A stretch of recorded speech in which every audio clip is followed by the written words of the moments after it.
that all men are created equal, that they are endowed by their Creator with certain unalienable rights, that among these are life, liberty, and the pursuit of happiness, that to secure these rights, governments are instituted among men, deriving their just powers from the consent of the governed, that whenever any form of government becomes destructive of these ends, it is the right of the people to alter or to abolish it, and to institute new government, laying its foundation on such principles and organizing its powers in such form, as to them shall seem most likely to affect their safety and happiness. The Declaration of Independence. Chapter 1, Preamble. The days have gone down in the West. Years have gone by since my first political opinion came to mind, and like the men of Gondor, I have watched the world grow dark. The United States has drastically changed since I was a child, or a young teen even. 6 years or more before writing began on this, from love I was thrown into a world of thugs, drugs, depravity, and violence. I did not take part in such things, but as I said before, it was due to love that I was even there in the first place, and hate and violence did come from and towards many around us, as love held us together, but fate would have a different plan in mind. However, I have to honestly admit that relationship is the most crucial relationship of my life, besides the current one with my wife, of course. Without it, my eyes would have never been open to the deepest, ugliest truth about our world in a way of near experience. About our society, or even just the United States. From what I have seen and the unavoidable truth that things have only gotten far worse, I began researching and asking questions to real people, and as of now, have found the answers. I seek to not only push for a better world for all people, but for my children who were born into this sick place. Now, I suppose the key to this whole book is that love is the way to tackle the future. Because the goal here is to solve major problems with as little violence as possible, though it is still something that will sometimes happen, per human nature. As J.R.R. Tolkien once said, you cannot defeat evil with evil. Only love and friendship can defeat evil. The founding fathers would be appalled by what has become of their hard work. The disconnect, the violence, the exploitation, and tyranny, and abomination. They left and rebelled against a government for the very things America now promotes. Conservatives say we have freedom, fought for by soldiers through the eras since America's earliest conception, but where is it? What is there that doesn't require money or isn't illegal? Very few things fit that bill. If you are what the rich call lower class, then the freedom to enjoy life in this country becomes limited to working and sitting around because after paying the bills and, more often than not rent, and buying food, you can't afford to leave the house or have any entertainment aside from cable TV, or modern equivalent, if even that, excluding being homeless, in which they have nothing. Even many in what they call the middle class can't afford to have all they want and afford life-dependent medical supplies plus healthy food. People are forced to choose to be totally happy or abandon most of those aspects of life. Not counting starting a family or being first-time homeowners. This very thing is also the biggest cause of alcoholism and drug addiction. If you ever get a chance to talk to someone who was on a drug like meth or heroin, ask them about their childhood or their life before they got hooked. The cartels and local meth labs may supply the drugs, but it's the system that leads to addiction. A woman once said, I don't understand how someone can look at someone who does meth with all those blisters and rotting teeth and think, that's what I want to look like. While that may not be the question on everyone's mind, some version of it is there, primarily for conservatives who are the ones who like to demonize addicts. On top of that, anyone who wants to break the mold is ostracized, even if they are happy and well. Kindness that yields long-term solutions for the poor anywhere in the world is called anti-American, which often means it isn't profitable. There are 11 conservatives who acknowledge this and still remain complacent. Free speech is under attack, gun ownership is threatened, and both conservatives and liberals, and even centrists like libertarians are all to blame. Written down on September 11 of 2017, the ideals of what was called Valurianism began the refining process. More research and more debates, and questioning people out on the streets, would eventually lead to the Norman Doctrines being written and thus the changing of the name of the party. The Norman Party, or Liberty Workers' Party, was born. Beyond this, in time, a name was given to the system, and by the final time of writing, would be refined and named Constitutional Confederalism and nicknamed American Socialism. It was a great focus on the team and myself to make sure Americans as a whole could palate our ideas once they understood them and even lived with them. The Constitution of the United States of America is sacred to Americans and thus must be upheld. It forms the backbone of constitutional confederalism and thus is as meaningful to us as it is to you. I see the truth in the Constitution and what the working people of the United States hold dear. It is our strongly held belief that it is the duty of all Americans to stand up for and fight to protect true freedom, to live and breathe life, liberty, and the pursuit of happiness. Chapter 2. What people are more defined by the idea of working hard and earning what you have than Americans? The Irish? Good point actually. For it is worth it to point out that the working people of the Irish, after they stopped being discriminated against, helped build this country. African Americans were brought here as slaves, and after the end of traditional slavery, they too helped build this nation. Beyond that, many other peoples from all over the world have come to America seeking freedom and helped in the building of this union. Thus, Americans are an all-around hard-working people, despite the small few who are simply lazy. Since the old days, it has been on the backs of hard-working Americans in factories, on docks, in mines, on ships and boats, on trains and in railway facilities, in trucks, on farms, and in stores and restaurants that this great nation has been built. All those who do work to supply a resource, good, or service are one within the working class. The United States of America is not simply an area of land with borders and a flag. It isn't the laws that are set. It isn't the way our economy is set up, and it sure as hell isn't the government or the shareholders and lobbyists. The United States of America is the people of the nation. Those without whom there would be no America. With all of that said, taking note of the common American phrase, "pick yourself up by the bootstraps," has been the motto of the American people ever since the phrase came into existence. The ironic part is that its original meaning was to mean something that is impossible. However, eventually Americans would change it to mean something along the lines of "only you can make your life better by any means necessary." This phrase would become the boot to squash the insect of worker unity and human rights for all people. The anthem plays to the drum of marching suits, set to glistening flutes of cash and the crashing snare of gunfire. Nowadays, most people have never seen the new meaning come to pass. Not even the rich. Most just get by or barely survive. Many are homeless and some freeload. The rich more often than not inherited their wealth, which came from giants of the far past or from parents who exploited necessities. The rich still and always will make their wealth from the exploitation of workers, not just of America, but also those of third world countries and wealthy countries with labor law loopholes.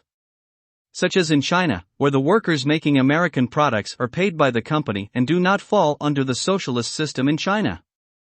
It is those same companies who manufacture cheaply made products to save the maximum amount of money they can. Bringing back American jobs to the fullest extent is the only way to bring America on to the path of its return to greatness. For as long as our jobs are sold off to other countries, America will never benefit. Under this, self-reliance can also return to the population. It would no longer be cheaper to pay someone to fix a car or mend a roof and so on, or at the very least, it will be the same cost. 2. The prospect of getting off the grid, while at that point would be unnecessary, it would be plausible and more legal than it is now. Collecting rainwater, water power, personal gardens, and much more, at least most of it, would be possible and legal even in the cities. Anyone who holds a place of residence would have a right to do as they wish, within reason, to their home or apartment. All of these and so much more would be opened up to the people. Another thing related to self-reliance is it would again be encouraged and more practical to teach our children life skills with everything from fixing a flat to how to use tools and other maintenance-related things, all the way to any skill they may want to learn about, should you know how to do it. The sanctity of marriage has even been stained and rotted by the capitalist plague. Marriage has become only a tax write-off. A means of lowering the amount of money that the government takes off of your paycheck. It is also being used as a means of gaining benefits for buying a home. Marriage no longer means that people have devoted themselves to each other. It is a strong belief that marriage, even if it has a logistic benefit, is a God-given right of the working class.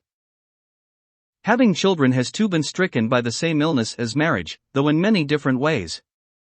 America, at the time of writing, is in a population decline. A majority of people in the younger generations have refused to have children because it's too expensive or because they work so much to just make ends meet, that they couldn't take care of them. The rest, of course, simply don't want to.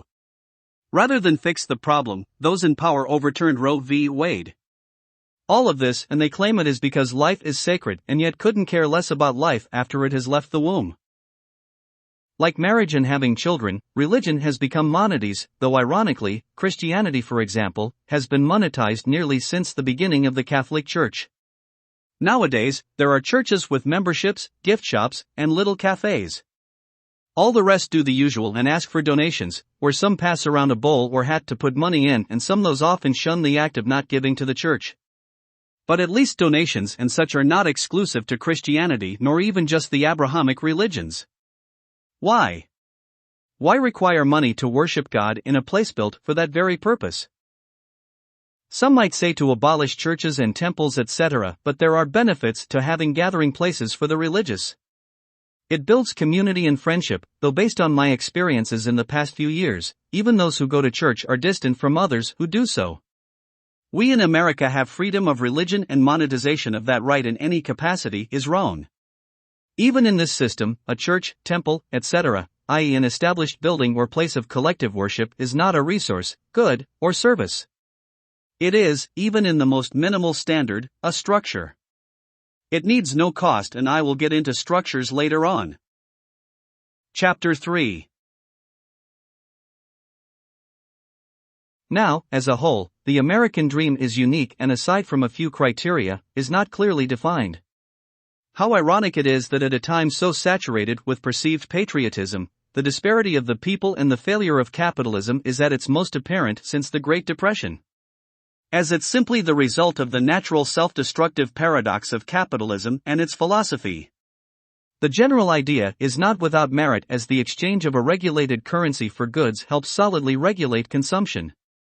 It is flawed, however, when the idea of profit is brought in. It is made worse when everything in a society is determined and defined by wealth accumulation. Such has been the issue since the times of ancient Greece. America is no different, as almost the entirety of its culture is based on profit, despite its cost, and thousands upon thousands of people suffer for it. The population growth rate has even taken a hit, as the growth rate is negative growth. Instead of solving these problems related to the quality of life and other economically related issues, relatively recently Roe v. Wade was overturned, and in nearly all states abortion as a whole has been banned.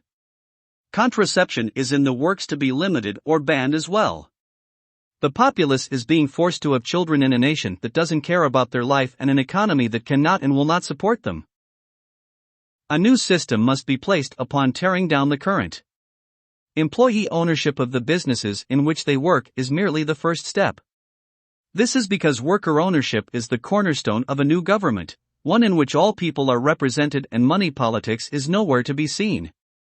It is imperative to make clear that everyone must work for what they want, but will never be left in the mud because of hard times, who they are, or the circumstances of their birth.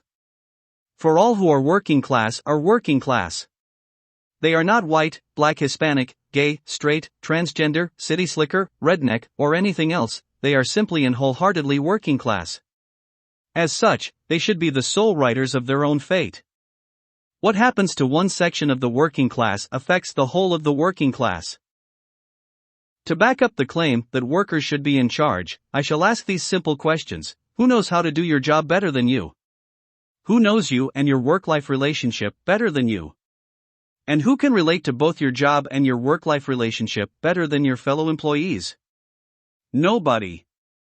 Not even an owner or board member who once long ago did the same job, as they now sit on a throne in comparison and make a profit off of your hard work. Now you may think, well, I get paid well, I have retirement being saved from my check, and I have insurance, but I assure you it is an illusion. A cover-up. Just take the profits earned in 1 year by your company branch and divide it up by the number of employees who work at your branch, and that will get you the amount you are not being paid in that year. Small businesses where there are employees, but the owner also works, are different. The same goes for one-person businesses and family-owned businesses. One-person businesses fall under employee-owned, however, they, along with family-owned ones, would be regulated like corporate-owned companies. I don't believe all markets are bad, and as Americans, especially those in rural areas, are accustomed to things like farmers markets, flea markets, and yard/garage sales. These things would fit the concept of a petty market or hobbyist market. These are people selling goods that either they themselves own personally or that they have made using resources they have produced themselves, or in the case of each work of art, a small number of different types of materials purchased. In the petty market, the profits gained would be outweighed in comparison by the cost of production, i.e. the profits would be comparable to cigarette money. This prevents the earliest stages of monopolization. However, if one were to make such a market their only source of income, their income would be indeterminable, but given what will be said later, prices could be regulated and their living situation will not be affected. Such petty market businesses could not be anything more than one-person or family-owned. To round out and make functional the petty market along with an employee ownership-only economy, two things need to be addressed: how production is determined and how currency is controlled and exchanged. For how production is determined, a planned economy would need to be put in place. With modern technology being far more advanced than it was in the 20th century, this planning could be done by an AI specifically designed to do such a job or an algorithm on a computer specifically made for the job. Both would require minimal human input, though the algorithm would need a bit more than the AI, of course. By all means, a consumer-driven planned economy, where the people vote on when is needed more or less and what is desired, is also an option. Even a mix of both can be done. The currency situation would need to be solved by retiring the US dollar/coin and moving to a mostly digital credit system that is worthless to other countries. This keeps heavy wealth accumulation down and taxes non-existent. The government would then have bank accounts in which foreign currency is placed when those nations buy American products, and then that money can be used to buy foreign products. The value of products in the US would be based on the total energy in megajoules it takes to produce said product. The cost then does not make up for wages nor profit. Prices could not be hiked up artificially, and the more advanced and effective technology becomes, the cheaper prices will become. 2. All prices would be whole numbers, removing the need for change. For a rough example, see the chart here. The people would not be without cash, however, to keep the petty market running smoothly and free of hassle, and to pace the exchange of goods. Bills would be made that correspond to whole credits, along with a credit card for use of credits in your account without needing to get cash. The bills would then be exchangeable for credits to be put into your bank account and vice versa. To finish it off, there would need to be a non-profit national bank to distribute and hold credits as well as credit bills. With a national non-profit bank, bank fees that currently exist would no longer exist. The removal of the US from the world economy in such a large way will prevent the US from being held hostage economically by any other nation. 2. It will prevent an economic downturn if any other trade partner goes under. I must preface, this currency change is not required, but would solve the issue of wealth distribution and how that works with foreign trade. It does require all American industries to be exclusively based and produced within US territory, as is required for this system to work anyway. It would also require foreign trade to use the government as a middleman. Should the US form a union, like that of the European Union, the nations within that union would need to use the same system and currency as the US so that resources can be shared and energy credits can be used as a standard currency, and reduce shortages. The repercussions of removing the US and by extension the US dollar from the global stage may seem like one of invasion or outright war. I can say that neither of those things are likely, and no more likely than they are now. The reason is, because despite money, the United States is still on the other side of the world compared to most countries. That and the fact that we would still possess one of the most powerful militaries in the world. 2. Countries like North Korea and the Arabic countries that are hostile towards us would no longer have any reason to seek our deaths.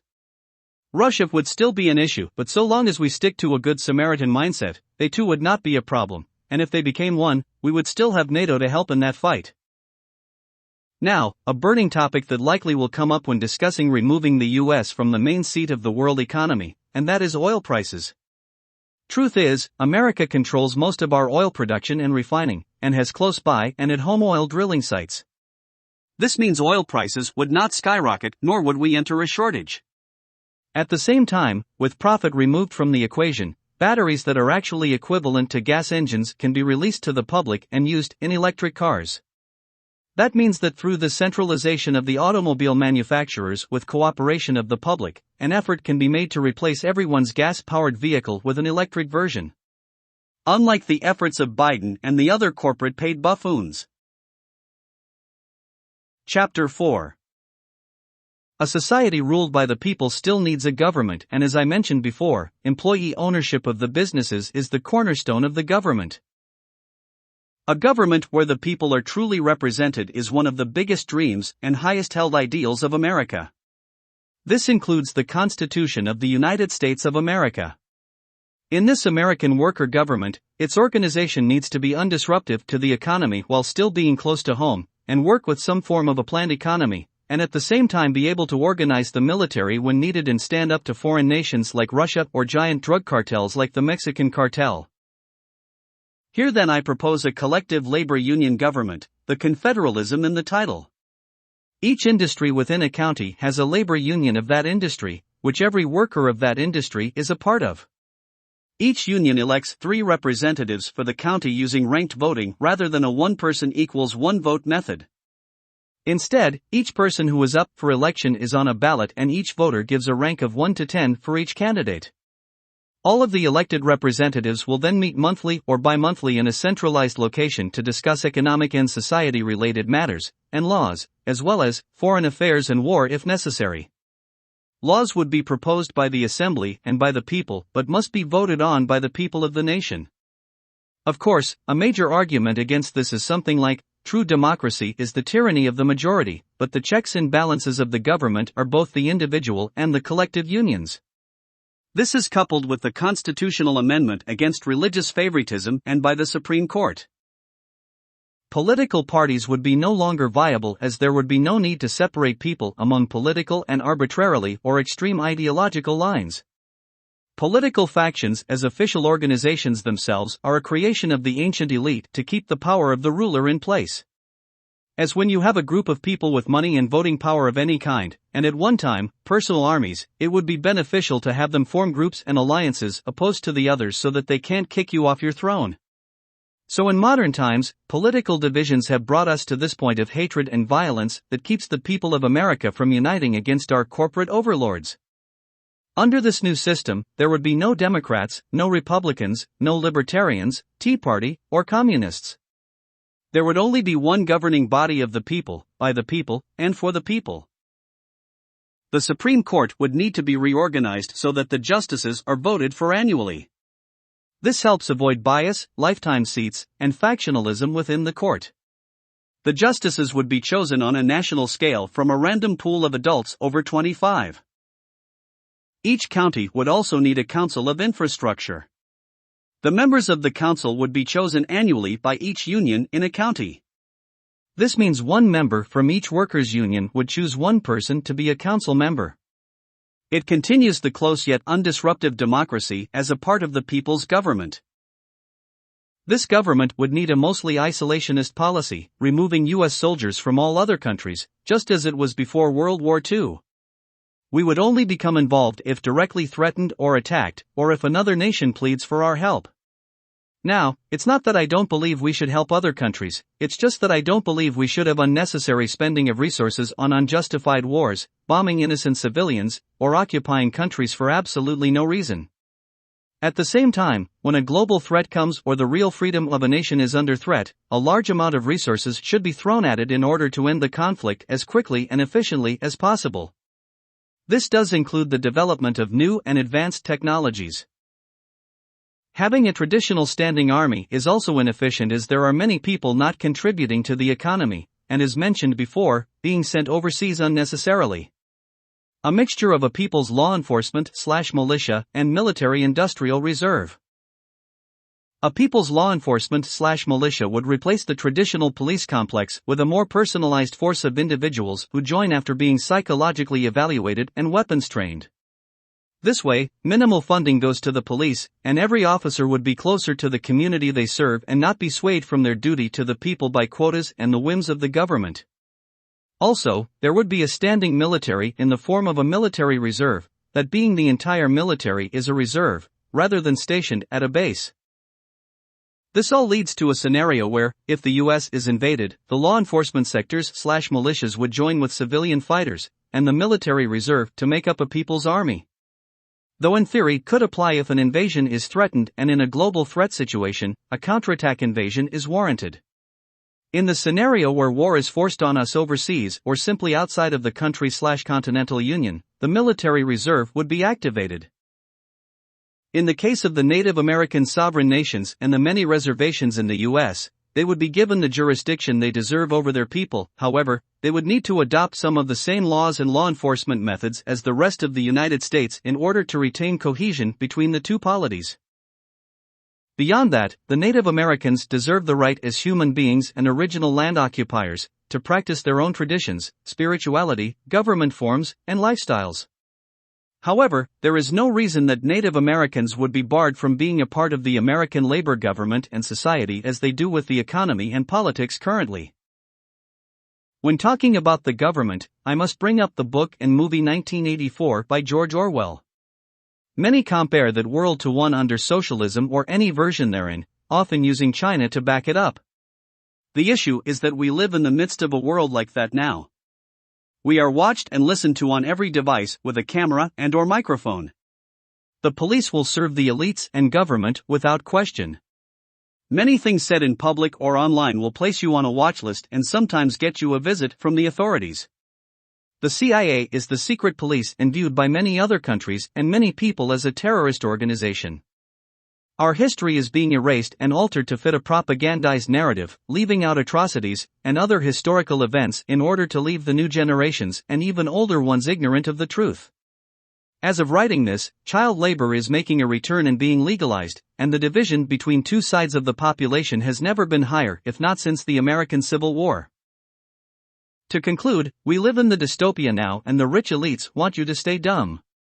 They want you to watch human rights violations, Geneva Convention laws broken, constitutional rights slowly removed, acts of terror, systemic racism and genocide, abuse, and destruction of the earth, and either agree with it or do nothing about it.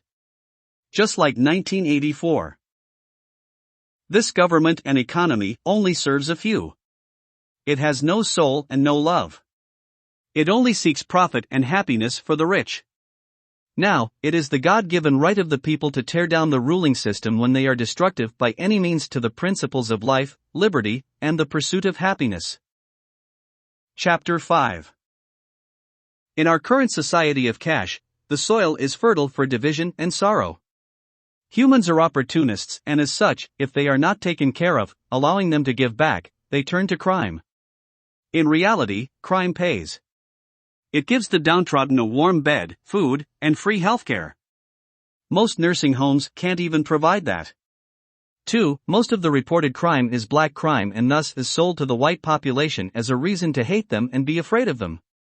When a moment such as Black Lives Matter has a protest, it's framed as a riot.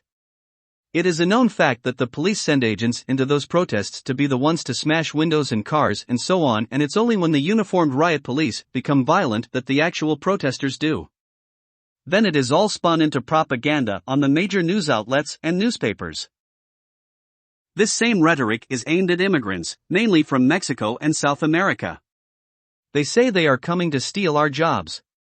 In reality, it is not immigrants but machines, and the exportation of labor is stealing our jobs. American companies themselves are responsible for the declining number of jobs in the U.S. Think of a modern McDonald's or Taco Bell. Think of the kiosks which stand in the place of cashiers/CSRs. In fact, there is a Taco Bell in Tahlequah that has no cashiers. Even at McDonald's, it is rare to see actual cashiers at the registers. Most Walmarts have replaced half, if not all, of their cashiers with self-checkouts. For each Walmart, that's over 20 jobs no longer available for an area where Walmart replaced most or all of their register lines. All of this just to spread further division amongst the people. We cannot have a society in America where half of the population uses cash and also have kiosk-only restaurants or stores. Unless all currency is made digital, distribution facilities like stores and restaurants will need to remain cash accessible. We too need them for employment. Related to the lessening of jobs, also is illegal drug use, or rather, what I would term level 3 drug use. These are drugs like heroin, meth, black market opioids, and anything worse or more lethal. Drugs of any kind, but especially those of the level 3 variety, are more often than not used like alcohol. What I mean is it is used by those who have lost hope for life and or society due to poverty or mental illness. A good example of this is southeastern Kansas, aka the meth belt. There lie towns and cities destroyed by companies and the government abandoning them. Steel plants and meat processing plants long since shut down, and along with it, the whole industry. This story is true for many places in the US, where people lose even the most fragile of stability, can't leave, and then turn to crime and drug use. They either find a new way to make money to feed their families or die oblivious to their reality. The situation, of course, is not made any better by the Mexican cartel nor Chinese syndicate. Organizations that are some of the true enemies of America and the Western world. Chapter 6. The health of Americans is important. That which is scientifically proven to be good for the whole is good for the individual. Like in the case of COVID-19, the methods that were proven to help prevent the spread of the virus were good for the whole. However, many in America were outraged and straight up refused to follow guidelines.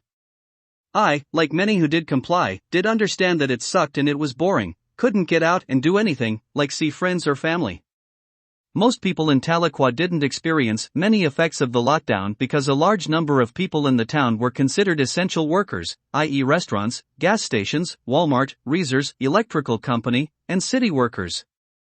I do understand that restricting people's lives to the degree of COVID or even bird flu and tuberculosis in the early 20th century would normally be methods of a dictator, but when it's for the greater good to prevent mass deaths, it is one of the few necessary evils in this world. With that said, healthcare in America as it stands is more dangerous than it is helpful. It has been the cause of death as much as it has been the saving of life. This is the truest for the poor, homeless, and even what people would consider lower middle class. Just an ambulance ride can send some families into poverty and others into homelessness and or poverty. The same goes for one night in the hospital or nearly any treatment. Thousands of diabetics can't afford their insulin, which leads to loss of limbs, sight, and life. To top it off, doctors, drug companies, they won't heal you. Sure, some things can be healed by meds. Minor things like gout, the flu, etc. However, cancer, diabetes, heart disease, and other chronic illnesses have cures that the current health industry will never give you. The state of the industry killed my grandmother and led to me being a type 1 diabetic. It gave my mother and grandmother rheumatoid and psoriatic arthritis. Think about your family member with similar issues, chronic illness and so on. Our food is the source of all our major ailments. The chemicals, antibiotics, absorbed pollution, and mercury that are in all of our meat, dairy, and fish products are allowed and advocated for by all of our mainstream big food corporations. A healthcare sector that runs on the principle of helping people rather than profit is exactly what America needs. Sure, you hear about long lines, wait times, and other deficiencies from places like England, but England is not America. On one hand, they have both private and public healthcare facilities within a capitalist nation, so state funding isn't great, and on the other hand, they are a society where waiting in line is ingrained into their lives and they don't really care about it. Most don't anyway. Another issue that is commonly brought up is, why would a doctor work for less pay? The answer to that is they wouldn't. That's not how any form of socialism works, aside from anarcho-communism. Also, if a doctor goes through medical school and becomes a doctor for the inevitable profit, then that doctor is to some degree inherently evil, as that means that profit trumps caring for and helping people, which are the things that a doctor is supposed to do. The same sentiment goes for the education sector. For college professors, they wouldn't be paid less, but if they are doing it for profit, then, again, profit trumps the education of the students. On that note, yes, I am saying colleges should be free at least for attendance. It has been proven in several countries like Chile, pre-illegal overthrow, Cuba, England, Germany, Sweden, and Poland plus many more, that free college tuition increases college attendance and decreases dropout rates. In the same vein as healthcare and college, a home should be a right for all people. A stable foundation on which people build their lives. The only people who benefit from homes with large monetary costs are the rich. Banks, landlords, and realtors are the thieves who make off with your hard-earned cash. As far as philosophy goes, only the laws of man makes land ownable. Thus, in a society where ownership is nearly required, simply signing your name should be enough. Ownership means personal property, and personal property is as synonymous with America as guns are, and we intend on keeping it that way. Land, houses, and apartments would be free of charge, with only a few exceptions. Now, not all of them would be totally free, as there are too many sizes and types of living properties to do that. There would need to be a maximum size for free houses and apartments, such as 1,000 square feet. A charge for anything bigger wouldn't be much until you get into the realm of condos, haciendas, and larger two-story houses, excluding attics and basements. Mansions are more of a flex than something people actually want, so that would be dealt with when we get to that. Some people have brought up cleanliness related to free housing. Some examples being the state of Native American free housing and the projects in Tulsa that the person grew up around. I myself have seen what they are talking about, but there are answers to such issues. First, I would ask them if they would have a trashed house if they had a free house, which I personally know they wouldn't. Second, depression is a hell of a drug. So is meth. We discussed before how poverty correlates to depression and drug use. Next thing is, depending on the level of messiness, it costs money to clean and make repairs. Sometimes people aren't allowed to do anything to their own house because they rent it, for example. Tying into the bit before about food stamps don't pay for healthy food. They pay for the often cheap and unhealthiest foods, which then leads to an unnatural level of being overweight, which then leads to lethargy. Lastly, I mentioned way back at the beginning that there are a few people who are simply lazy, and they shouldn't be bad apples that will spoil the pie. Even then, the previously mentioned issues may yet apply. Shelter, a place for humans to live and base their lives out of, is a right which humans possess. Why have monetary requirements? There aren't truly any costs to worship, are there? What about freedom of speech? No. So why have a cost on a stable place to live? In fact, having no cost on personal property and no land taxes nor mortgages would remove donation requirements for churches, temples, etc. I also must now mention that being a preacher, priest, etc. would become a paid job, though how much would be dependent on if the individual was full-time or part-time. Religious leaders would have their own unions for each religion. So as said before, no need to worry about that. While it may be all the way down here, farms are a large part of the founding principles of this system. Farms would no longer be bought by foreign companies nor owned by them. They would fall in the middle of personal property and a business, thus a system of personal family-owned farms, public employee-owned farms, and the personal gardens for personal use or for the petty market. Final note. While many call all versions of socialism a utopia and often compare it to the 1516 book Utopia by Thomas More, The Giver, or 1984, however, such a concept of utopia is in reality a dystopia. Also, many say a utopia is only achieved in heaven. While heaven is a utopia, socialism, and by extension constitutional confederalism, does not seek for such a utopia, as those utopias do not exist outside of heaven or dystopias. Karl Marx originally conceived communism to be a material utopia, where the most utopian thing about it is the lack of exploitation and a class of people considered poor and impoverished. Socialism only seems like a utopia when compared to the dystopia that is America's current state. Our founding fathers and hundreds of patriots fought, bled, and died to free the colonies from the tyranny of kings, and yet now we have signed our freedom away through the belief in a lie, given to us by those spiritual successors of oil barons. True patriotism is socialism, and constitutional confederalism is the materialization of that patriotism that we all of the American working class pray for.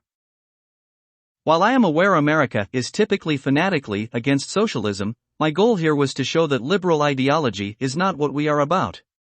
The doctrines of liberalism or democratic socialism are against true socialism. Any socialist has more in common with a conservative than a hardcore liberal. We constitutional Confederalists only seek to unite the working class and bring true freedom to the people of America. We seek to truly make America great again.